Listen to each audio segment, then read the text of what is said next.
जिस लड़की को छूते ही लोगों को जोरदार करंट लगता था, एक दिन उसी लड़की के छूने से एक मरे हुए बच्चे में दोबारा जान आ गई। दरअसल दामिनी के पास जब भी उसका पति अजय जाता था तब उसे करंट का झटका ही लगता था। इसलिए अजय दामिनी के साथ अपना वक्त कभी बिता नहीं पाया था, जिस वजह से अजय अब अपनी पत्नी से बहुत परेशान हो गया था। और एक दिन गुस्से में वो दामिनी को बहुत बुरा भला सुना देता है, जिससे दामिनी नाराज होकर अजय को छोड़कर अपने मायके चली जाती है। और दामिनी जैसे ही गांव में कदम रखती है, उसे पता चलता है कि उसकी बचपन की फ्रेंड मीरा का बच्चा मरा हुआ पैदा हुआ है। तब दामिनी मीरा के घर जाती है, लेकिन मीरा की माँ दामिनी को मनहूस कहती है और बोलती है कि गांव में आते ही बच्चे को खा गई। ये सुनकर दामिनी उदास होकर वहां से जाने लगती है, लेकिन तभी गलती से दामिनी का हाथ उस बच्चे को छू जाता है और करंट लगने की वजह से उस बच्चे में दोबारा जान आ जाती है। और तब जो गांव वाले इतने सालों तक दामिनी को मनहूस बोलकर उससे दूर भागते थे, आज उसी के चमत्कार को देखकर सबकी सोच बदल जाती है और वही गांव वाले दामिनी से माफी मांगते हैं। लेकिन कुछ दिनों बाद दामिनी और अजय एक दूसरे को बहुत मिस करने लगते हैं और दामिनी की ये हालत उसके पिताजी से देखी नहीं जाती। तब दामिनी के पिता अजय के पास जाकर उसे बताते हैं कि दामिनी को ये करंट वाली पावर कैसे मिली थी। दरअसल जब दामिनी की माँ उसे जन्म देने वाली थी, तब हॉस्पिटल पहुंचने से पहले ही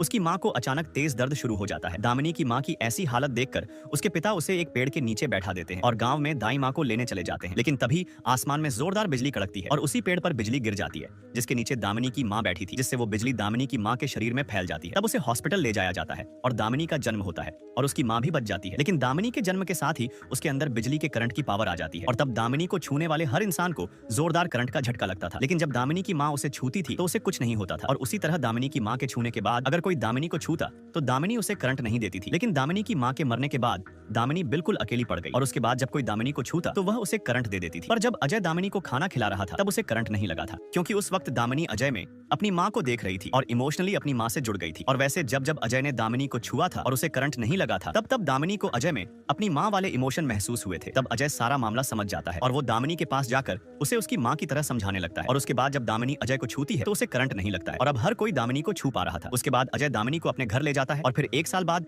दामिनी भी एक बच्चे को जन्म देती है, जिसे देखकर सब लोग हैरान रह जाते हैं, क्योंकि वो बच्चा भी दामिनी की तरह करंट दे रहा था। और ये मूवी यहीं पर खत्म होती है।